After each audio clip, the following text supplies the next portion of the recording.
É isso aí, mestrão, estamos online. E aí, gente, feriadão, feriado importante, né? Aquele feriado em que a gente homenageia as pessoas que já passaram pela nossa vida e hoje se foram, mas estamos aí na reta final para o nosso Enem. E nós aqui no Estúdio com o Luiz não deixamos você na mão, né? Mesmo em feriado, a gente tem a nossa aulinha gravada e hoje a gente entra na fase da nossa revisão, beleza? Aquela revisãozinha ali para a gente ainda parar algumas arestas de alguma coisa que ficou lá atrás e que porventura não tenha ficado muito bem explicado. E aí a gente vai tentar, através dessa nossa aulinha de hoje, resolver alguns problemas para você. De novo, né, como a gente tem pedido todo ano para você, e aí já faz a indicação para a gente para o ano que vem, né, a gente está terminando aí, curte as nossas redes sociais, marca aí o sininho no nosso canal do YouTube, para no ano que vem os seus amigos continuarem curtindo a gente aqui no Estúdio com o Luiz. Hoje eu escolhi dois temas para nossa revisão, tá? Temas que foram trabalhados inclusive por mim, né? Um dos temas, a industrialização, falando ali muito mais dos modelos de produção industrial. A gente vai passar um pouquinho por Fordismo, vai passar um pouquinho por Toyotismo e depois a gente vai abordar um pouquinho da discussão em torno de transportes, tá? E a minha opção de revisão foi fazê-la em cima de exercícios, beleza? Para que então, através da maneira como a gente resolve as questões, você veja ali as coisas que poderiam e aquelas que não poderiam ser marcadas numa questão. Todas elas são questões do Enem, ponto positivo aí, né? Porque aí você já tem uma visão daquilo que pode cair e como pode cair na sua prova, beleza? E a gente vai começar com essa questãozinha aí, ó, fresquinha, do ano de 2021, trabalhando então com a parte da atividade industrial. Então vamos lá. Nossa questão diz: o uso de novas tecnologias envolve a assimilação de uma cultura empresarial, na qual haja a integração entre as propostas de modernização tecnológica e a racionalização. Nem sempre o uso de novas tecnologias é apenas um processo técnico, na medida em que pressupõe uma nova orientação no controle do capital, no processo produtivo e na qualificação da mão de obra. Olha, quando a gente fala em qualificação da mão de obra, sempre lembrando, a gente trabalhava aqueles dois modelos de produção, o Taylorismo e o Fordismo, pensando num trabalhador especializado, né? Lembra lá quando nós falamos? Características e marcas do Taylorismo. Selecionar o trabalhador, treinar esse trabalhador numa tarefa específica. Quando a gente fala de qualificação, a gente já está em um outro modelo de produção, que é então o modelo toyotista ou pós-fordista, tá legal? Então já uma dica aí para a gente já ir fazendo essa revisãozinha, beleza? Continuando. Dos diversos efeitos que derivam dessa orientação, a terceirização, a precarização e a flexibilização, outra palavra-chave que define também o modelo de produção toyotista, a flexibilidade. Nos modelos taylorista e fordista, a produção era muito rígida, né? Até por causa da estandarização, a padronização. Então nem o operário podia opinar, não se podia mudar a linha de montagem. Hoje a ideia é flexibilizar. Até por isso a qualificação, né? O trabalhador qualificado é um trabalhador que se adapta melhor a várias tarefas e também às novas tecnologias que serão empregadas, tá bom? Então outra palavra importante para a gente caracterizar esse novo modelo de produção. Aparecem com constância com características do paradigma flexível, em substituição ao modelo taylorista-fordista, tá bom? Então, gente, vamos lá. Cronologicamente, o primeiro dos modelos de produção foi o taylorismo, e que vem em qual das fases da Revolução Industrial? Sempre lembrando que ela vem na segunda, beleza? Algumas pessoas têm aquela mania de fazer a divisão, primeira, segunda e terceira. Então o modelo de produção taylorista veio na primeira, o fordista veio na segunda e o toyotista veio na terceira. Não, o modelo na primeira revolução nós não tivemos um modelo de produção que abarcasse todas as formas de produção. Na verdade, cada fábrica tinha lá a sua metodologia e muitas vezes metodologias que não funcionavam.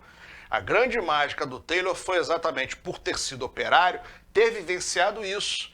Um dia faz de uma maneira, outro dia faz de outra maneira. E ele ver ali que as pessoas perdidas, inclusive sem um comando rígido, não conseguiam atingir a melhor produtividade. Foi daí que então ele começou a desenvolver o seu modelo chamado taylorista, tá legal? Com essa coisa de treinar o trabalhador, selecionar o melhor trabalhador, colocá-lo ali e não permitir que ele opinasse, daí a ideia da hierarquia rígida, e seguisse à risca o modelo trazido.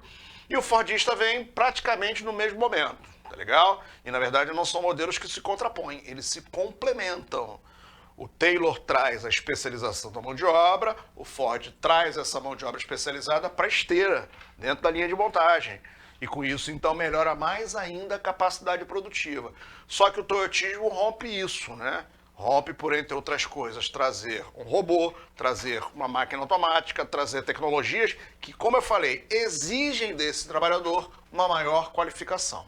Tá bom? Então ele está falando aí das características desse novo modelo que se contrapõe aos modelos taylorista e fordista. Vamos então ver as nossas opções. Diz ali, o uso de novas tecnologias relacionado ao controle empresarial é criticado no texto em razão da, letra A, operacionalização da tarefa laboral.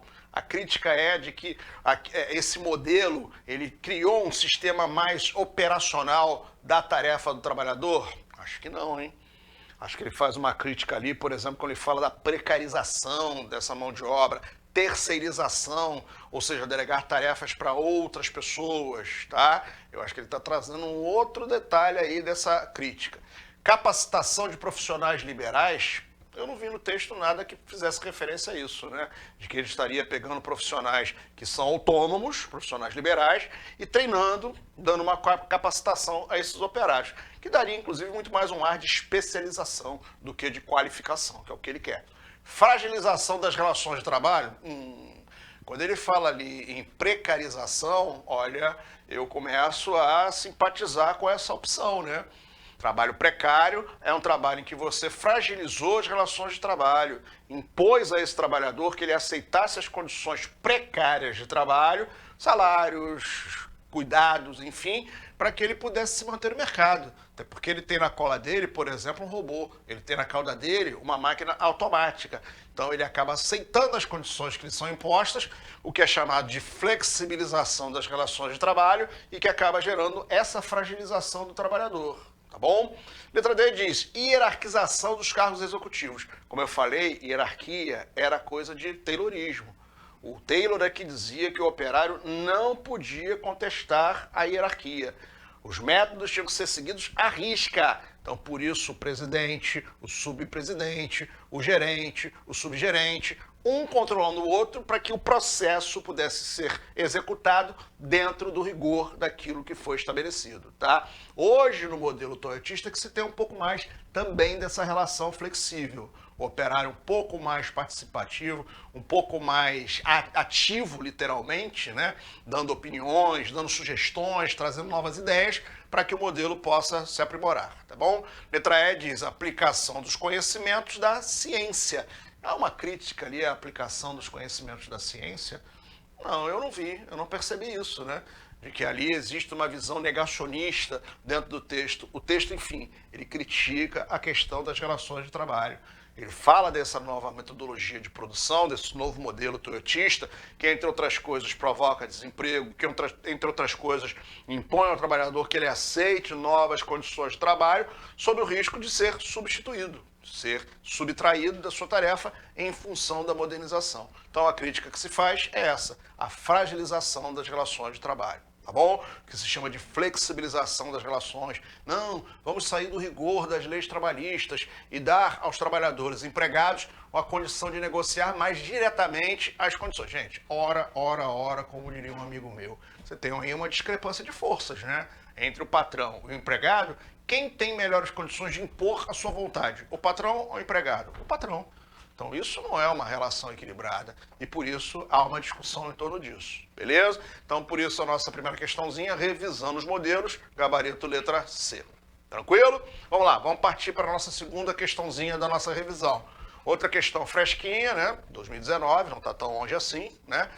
também do Enem, para a gente ver de novo essa questão em torno da tecnologia, em torno dos novos modelos de produção. Diz a questão: a reestruturação global da indústria, condicionada pelas estratégias de gestão global da cadeia de valor dos grandes grupos transnacionais, e aí eu vou dar uma paradinha para a gente revisar. Multinacional, uma expressão um pouco mais ultrapassada, era muito usada para definir aquela empresa que você tinha uma sede e todas as outras espalhadas pelo mundo, filiais subordinadas a esse poder central. A transnacional é uma empresa que tem um poder decisório mais diluído, que torna aquelas que eram filiais novas sedes e muitas vezes faz com que você perca a noção de pátria delas. Então elas transcenderam a nação. Além disso, né, algumas foram fazendo fusões, né, aquele processo que a gente chama de trust, e com isso fazendo com que grupos que outrora eram de um país começassem a fazer parte de grupos de outros países, e aí você já não tem mais noção de qual é a nação daquela empresa. Então hoje ela é considerada, portanto, a chamada transnacional. Essa é a diferença básica entre as duas. Uma tem um modelo mais descentralizado de administração e a outra ainda um modelo rígido centralizado, a multinacional, tá bom? Em alguns casos até quebrando por causa disso, como foi o caso da Forever 21, né? O cara se achava o sabichão, né? Dominava tudo, o marketing, a administração, o financeiro, blá, blá, blá, pronto, quebrou, né? Deu ruim na parada. Vamos lá, continuando. Promoveu um forte deslocamento no processo produtivo, até mesmo de plantas industriais inteiras, e redirecionou os fluxos de produção e de investimento. Entretanto, o aumento da participação dos países em desenvolvimento no produto global deu-se de forma bastante assimétrica. Simétrica igual, assimétrica desigual, beleza? Quando se compara o dinamismo dos países do leste asiático, e aí estamos falando de quem? Tigres asiáticos, por exemplo. Então a gente está falando de um grupo de países em desenvolvimento. E ele se refere a um grupo do Sudeste Asiático, os tigres asiáticos, tá? Que em comparação aos países latinos, além de terem um modelo que sempre foi voltado para o mercado externo, chamadas plataformas de exportação, tá? E o nosso muito voltado para o interno, a substituição de importações, eles desenvolveram mais tecnologicamente, tá? Até por conta do apoio que contaram de investimentos americanos, de investimentos japoneses, mas investiram pesado na educação e na tecnologia para se tornarem mais competitivos. Então daí a referência de que alguns deles fugiram ao espectro dessa simetria, tá? Bom, como dos demais países, sobretudo os latino-americanos, no período de 1980 a 2000, beleza? A dinâmica de transformação da geografia das indústrias descrita expõe a complementariedade entre dispersão espacial e, bom, ele está falando de uma complementariedade, ou seja, processos que se fundem, se complementam. Então, no mesmo texto, ele fala em dispersão das indústrias, indo para outros lugares, ou seja, os países em desenvolvimento, mas ao mesmo tempo mantendo ou agregando o quê? Por exemplo, autonomia tecnológica. A gente pode dizer que os países em desenvolvimento, mesmo os tigres asiáticos, que evoluíram tecnologicamente, têm uma autonomia tecnológica? Nem tanto, né? Porque alguns, por exemplo, vou citar a Acer, ou Acer, né? A empresa de computadores que é de Taiwan. Gente, o sistema operacional que funciona lá é o Windows. Então, ela até produz o hardware, mas o software, que é o que efetivamente faz o sistema funcionar, é de uma empresa americana. Então não tem essa autonomia tecnológica toda. Tem a questão das patentes, o conhecimento intelectual envolvido nesse processo. Seria uma crise de abastecimento? Dispersão espacial se complementa com uma crise de abastecimento? Não vi caminho para isso, tá? Descentralização política, ah, sim, claro, nós temos uma grande participação, né, gente, é piada, né? O poder político continua altamente concentrado. Concentração econômica? Se complementam. A dispersão espacial, ela se complementa a uma concentração econômica. Dispersou a indústria, mas existe ainda uma forte concentração da economia nas nações mais desenvolvidas. Então, o texto trata disso, trata dessa periferia para onde foram as indústrias, mas que mantém a concentração de poder nas nações tradicionalmente mais desenvolvidas, beleza? Então, com isso, letra D. A letra E, né? Compartilhamento de lucros. Ah, sim, claro, né? As transnacionais, apesar de se separarem, né, e alguns até reinvestirem nos próprios países onde estão, mandam muita grana ainda para as suas sedes originais, tá legal? Então, de qualquer maneira, não tem esse compartilhamento de lucros, até porque não tem investimento social. Né? Não tem nenhum tipo de vínculo com as nações em que estão. Esse é um papel ruim, né, dessas empresas chamadas, portanto, de transnacionais. Beleza? Então, o nosso gabarito é letra D. Existe uma complementariedade nessa visão da dispersão espacial entre a questão da dispersão e a questão da concentração econômica. Tá? Vamos lá, nossa última questão de indústria, eu dividi em 7, eu acho que são 3 questões de indústria e 4 de transportes ou vice-versa. Vamos ver, mas eu acho que é isso aí, tá? Para a gente trabalhar, portanto, mais um pouquinho dessa atividade industrial. Outra questão fresquinha aí do Enem, né? Também de 2019. E note, né, galera, como é que o Enem gosta de trabalhar esse assunto. Por isso é que eu escolhi hoje a gente fazer essa revisãozinha de modelos de produção, de novos espaços industriais, para a gente ir bem preparado, já esperando questões que tratem desse tema, tá? Se eu acertar esse tema, cada um deposita na conta aí do Estúdio com o Luiz 10 pratas, tá bom? Para a gente fazer aqui uma cervejada, beleza? Que isso! Falei a palavra-chave. Então vamos lá, gente. Terceira questãozinha da nossa revisão. No sistema capitalista, as muitas manifestações de crise criaram condições que forçam a algum tipo de racionalização. Ou seja, na crise você economiza, você racionaliza, você procura ser um pouco mais eficaz, tá?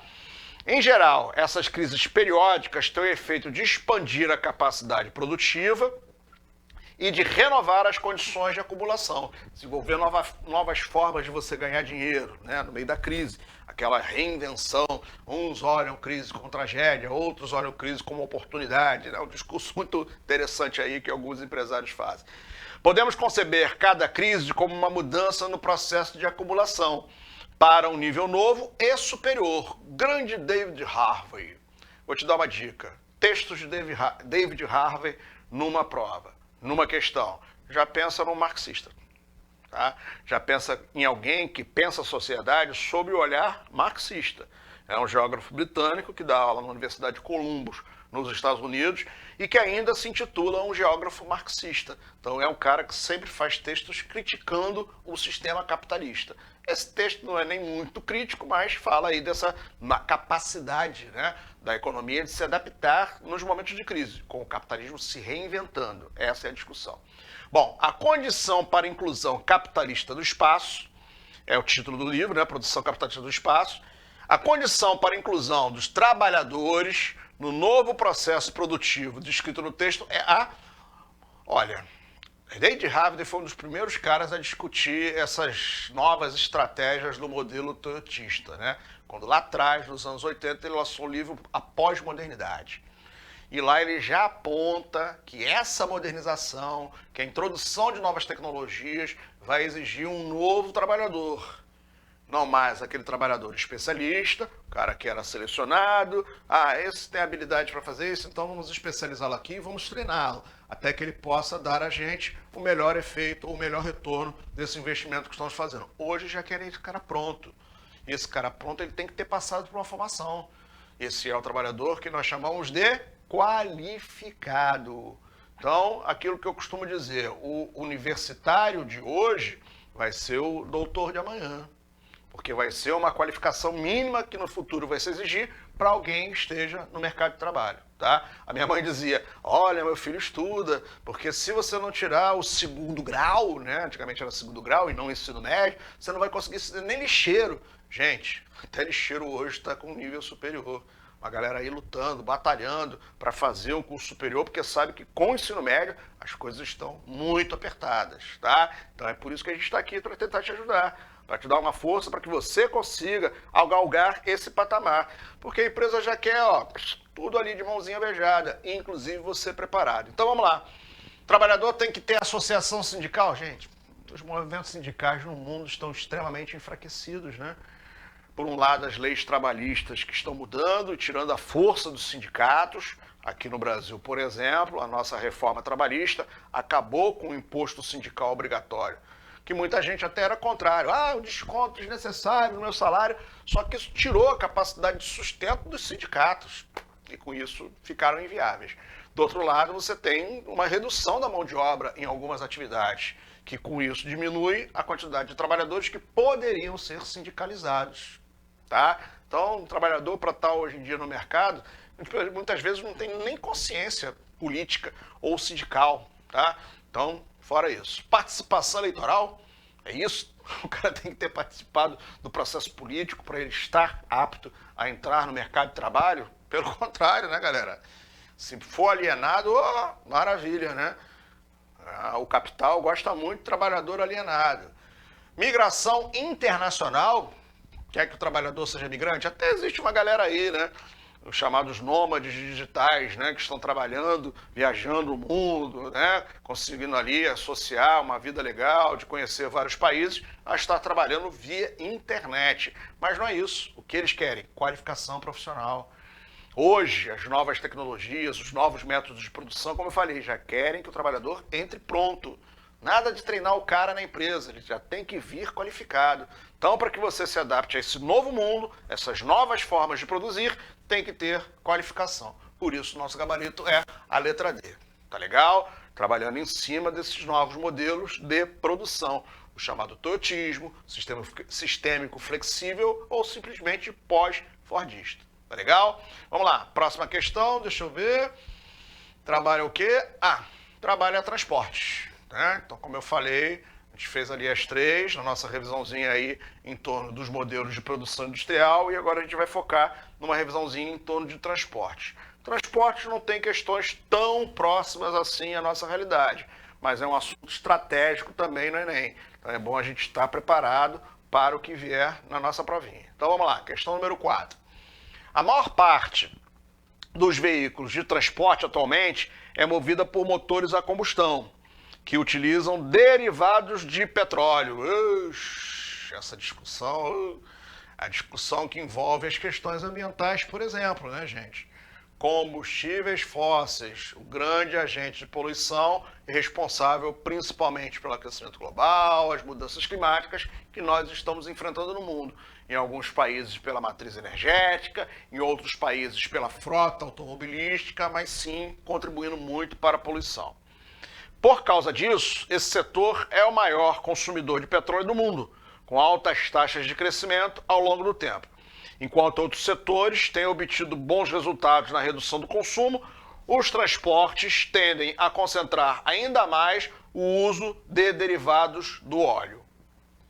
Um impacto ambiental da tecnologia mais empregada pelo setor de transporte e uma medida para promover a redução do seu uso estão indicados, respectivamente, em...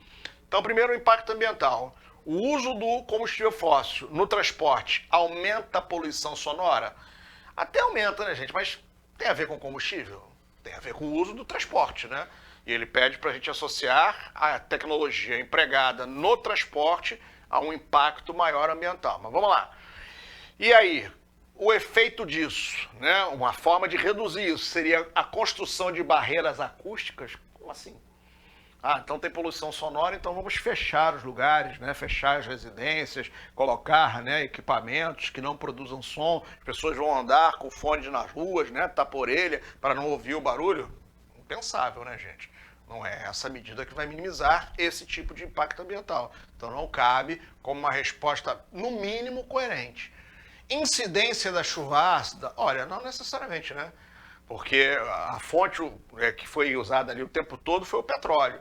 E, na verdade, o combustível fóssil que mais contribui para a ocorrência de chuvas ácidas é o carvão, dada a grande quantidade de dióxido de enxofre que ele libera no ar atmosférico, tá? Assim como também algumas substâncias nitrogenadas que liberam óxido nítrico no ar atmosférico, contribuindo para a formação de chuvas ácidas. Mas o petróleo nem tanto, a não ser o petróleo quando é usado como fertilizante, tá? Mas a gente está falando de transporte e não de fertilizante. Então já vou eliminar essa letra B, porque o impacto ambiental não cabe naquilo que a nossa questão está discutindo. Derretimento das calotas polares. Será que isso é um impacto provocado pelo uso do petróleo, pelo uso dos combustíveis fósseis? Até pode ser, né, gente? Porque apesar de o efeito estufa, o aquecimento global, ter lá 5 gases responsáveis, o principal deles é o CO2, que é um gás produzido muito na queima de combustíveis fósseis. E aí vem aquela história, aqueceu o planeta, derreteu calotas polares, aumentou o nível dos mares, provocou desestruturação na agricultura, movimentos migratórios. E uma solução seria incentivar o transporte de massa? Sim. Ao invés do transporte individual, cada um no seu carrinho, e aí você tem 40 pessoas, você tem 40 carros. Quando você tem 40 pessoas dentro de um transporte de massa, que seja o ônibus, você diminuiu 40 carros para um veículo só que vai poluir, mas vai poluir menos. Então seria melhor a solução, tá bom? Então por isso é a combinação para a nossa resposta. O uso de combustíveis fósseis contribui para o aquecimento e, consequentemente, o derretimento das calotas, e uma solução é incentivar o transporte de massa, né? O que para a gente aqui é complicado, né, pessoal? Nós ainda somos o país rodoviarista, nós ainda somos o país em que você se desloca ou de carro ou de ônibus, e aí mantendo, infelizmente, os problemas ambientais, tá? Herança lá de JK, quando resolveu trazer a indústria automobilística e estruturar esse país em cima do modelo rodoviarista. As nossas cidades não têm bons sistemas de metrô, as nossas cidades não têm alternativas de transporte para a população, e por isso nós pagamos muito e contribuímos muito para este problema. Portanto, o nosso gabarito é a letra C, tá? Opa, cadê o nosso roxinho? Não foi. Roxinho não foi, mas acredite em mim, tá? A resposta é a letra C. Valeu? Vamos lá. Próxima questão. Transporte. Presta atenção nessa questão. Questãozinha antiga, mas bonitinha. Gosto muito dessa questão, tá? Para a gente descobrir pelas características ali qual é o modal. Lembrando que meio de transporte, gente, vamos passar tipo um conceitozinho, é o ambiente pelo qual está se dando deslocamento. Então você só tem 3 meios, ou pelo ar, ou pela água, ou pela terra. Modal de transporte é o tipo de sistema que você está usando para se deslocar. Então, através do meio aquático, você pode usar submarino, você pode usar navio, você pode usar barco, pode usar iate, né? Você pode usar lancha, beleza? Através do meio aéreo, você pode usar helicóptero, você pode usar avião, você pode usar balão, são os modais. E o meio terrestre, você pode usar o transporte ferroviário, o transporte rodoviário, o transporte dutoviário, tá legal? Então, são os modais que estão nessa questão. Vamos lá. Então ele diz assim, leia as características geográficas dos países X e Y. O X é um país desenvolvido, pequenas dimensões, clima muito rigoroso, inverno frio, né, com congelamento inclusive dos rios. Dentro dessa perspectiva, eu já eliminaria, por exemplo, o transporte hidroviário ou aquaviário, tá? Porque ele vai ficar limitado a apenas uma época do ano, beleza? Tem uma intensa urbanização, então as pessoas vivem muito próximas, vivem nas cidades, tá? E é autossuficiente em relação ao petróleo, não precisa importar. Então, em tese, não vai pagar um preço muito elevado pelo uso do combustível. Então, eu diria que esse país aí é um país que não se preocupa com o problema do uso do transporte rodoviário. As distâncias são pequenas, até por conta das cidades, o país é pequeno, né? Não tem essa possibilidade de usar os seus rios durante, né, o ano inteiro, e o transporte ferroviário, que tem um investimento muito caro, pode não ser compensador para distâncias tão curtas. O rodoviário resolveria. País Y, esse é subdesenvolvido, grande pra caramba, não tem problemas ambientais, tem ótimos rios, inclusive, tem um litoral gigantesco. Eu diria que pode ser o Brasil. Né? A concentração da população se dá na faixa litorânea, né? E é um país exportador de produtos primários de baixo valor agregado. Então é um país que tem tudo para usar o modal hidroviário, seja ele o fluvial ou seja ele o marítimo. Tá? Até porque vai precisar de um sistema que comporte cargas de grande volume. E uma das vantagens do modal aquaviário é a capacidade de transporte. É lento, mas transporta mais, beleza? E evita que você dê várias viagens para levar a carga. Claro que é aquela questão, né? Não pode ser uma carga muito perecível, porque exatamente pela demora de deslocamento, você pode perder grande parte. Então vamos lá. A partir da análise dessas características, é adequado priorizar as diferentes modalidades, como eu falei, modal, de transporte de carga na seguinte ordem. O país X vai colocar o rodoviário em primeiro lugar, beleza. Em segundo, o ferroviário. É uma possibilidade. E em terceiro e último, o aquaviário. Pode ser. Vamos ver o país Y. Rodoviário? Não, né? Grande demais. Você vai ter que fazer várias viagens, a capacidade é limitada, custo de manutenção, custo de operação. Se tiver pedágio, então, nossa senhora, o custo vai lá para as alturas. Letra C, país X, a gente já falou que a aquaviária esquece, né? O juiz congela e ele nem cita que o país tem litoral, então, perda de tempo, não vai nem ter condições. País Y, rodoviário, de novo, Y não é para rodoviário, porque ele é grande demais, tá? E letra E, país X, ferroviário primeiro, depois aquaviário? Não. Então, gente, não tem outra resposta. Nossa resposta é a letra A, tá bom? O X tem que priorizar o rodoviário, distâncias curtas, ele é autossuficiente em petróleo, depois pode até partir para o ferroviário e o último que ele tem que pensar é o aquaviário, tá? Porque eu, inclusive, não cito ali nas características se o país tem litoral. E os rios congelam, então aquaviário para eles não vai ter grande vantagem. Então seria o último a ser priorizado.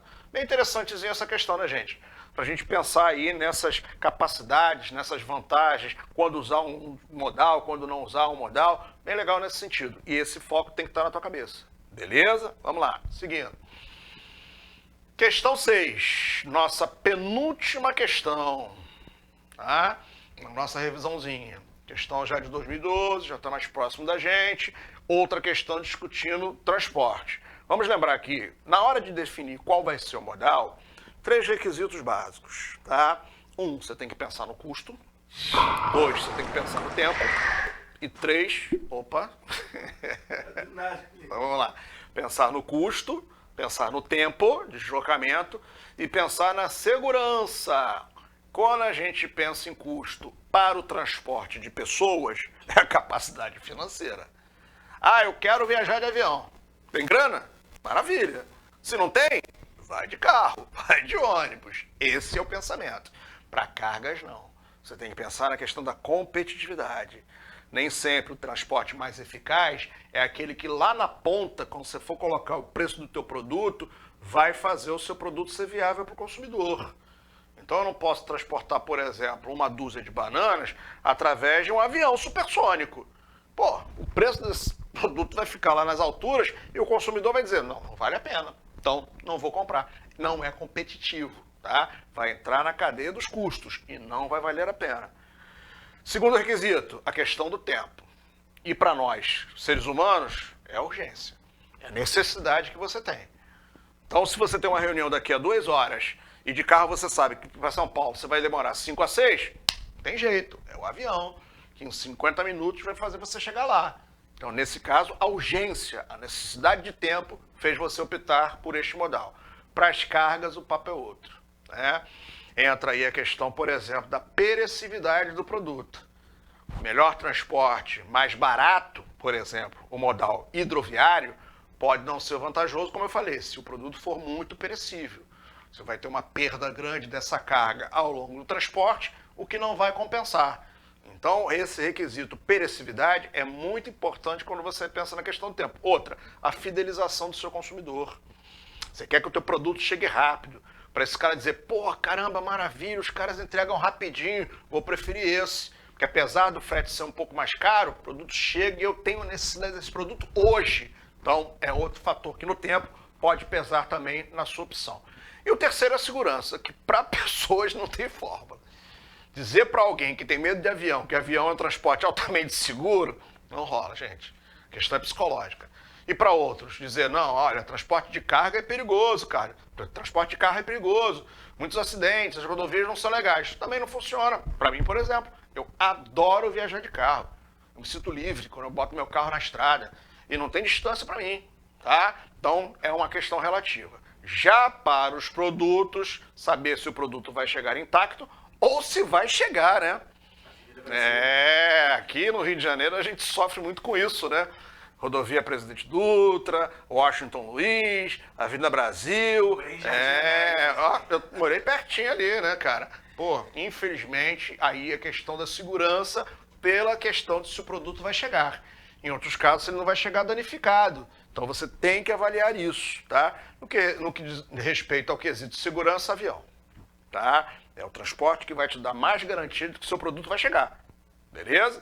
E já no quesito se o produto vai chegar intacto, eu diria que o navio é uma alternativa bem interessante, porque inclusive vem dentro do caixotão, do container, que garante ali uma certa proteção e evita que o seu produto seja avariado, beleza? Então estão os 3 fatores aí mais importantes na decisão sobre qual modal vai usar. Vamos para a nossa questão. A questão diz, a soma do tempo gasto por todos os navios de carga na espera para atracar no Porto de Santos é igual a 11 anos. Ô Brasil competitivo, hein? Maravilha. Isso contando somente o intervalo de janeiro a outubro de 2011. O problema não foi registrado somente neste ano. Desde 2006, a perda de tempo supera uma década. A situação descrita gera consequências em cadeia, tanto para a produção como para o transporte. No que se refere à territorialização da produção, a definição do que se produz em cada área do Brasil, é a isso que ele está se referindo, né? No Brasil contemporâneo, uma dessas consequências é vamos lá, letra A diz, a realocação das exportações para o modal aéreo. Acabei de falar para você que não, né? Caro pra caraca, poluente pra caramba. E como nós somos um país de exportação de commodities, vai valer a pena? Exportação de avião. Não dá, gente. Não dá. Esquece essa opção aí. Fora. Letra D, ou letra B. Dispersão dos sistemas financeiros em função da busca de novos pontos de importação. O sistema financeiro precisa de transporte? O serviço financeiro precisa de telecomunicações, cara. É a questão da comunicação, a boa internet que vai fazer se o sistema financeiro vai se instalar num determinado lugar ou não. São Paulo e a Bovespa está lá porque o sistema de comunicações garante que ela possa se conectar ao mundo inteiro. Inclusive faz dela uma cidade global. Letra C. Redução da exportação de gêneros agrícolas em função da dificuldade para o escoamento. É uma limitação, né? Os produtores de soja do Brasil reclamam muito disso, que eles produzem aquém daquilo que poderiam. Porque uma coisa é você produzir carros, não tenho como levar todos. Guarda, eles não vão estragar. Outra coisa é você atuar na área de gêneros alimentícios. Se você não levar todo o seu produto dentro de um certo prazo, você vai ter uma perda grande. Então é melhor você produzir menos do que você produzir mais. Porque o gargalo do transporte no Brasil, infelizmente, é um problema que tira a nossa competitividade. Então eu gostei dessa opção, mas eu vou ler também a D e a E. Priorização do comércio com países vizinhos em função da existência de fronteiras terrestres. Quem? Paraguai? Uruguai? Bolívia? Esses caras vão dar conta de toda a produção que a gente tem? Não vão, tá, gente? O Brasil ainda tem uma participação muito pequena dentro do Mercosul exatamente por isso.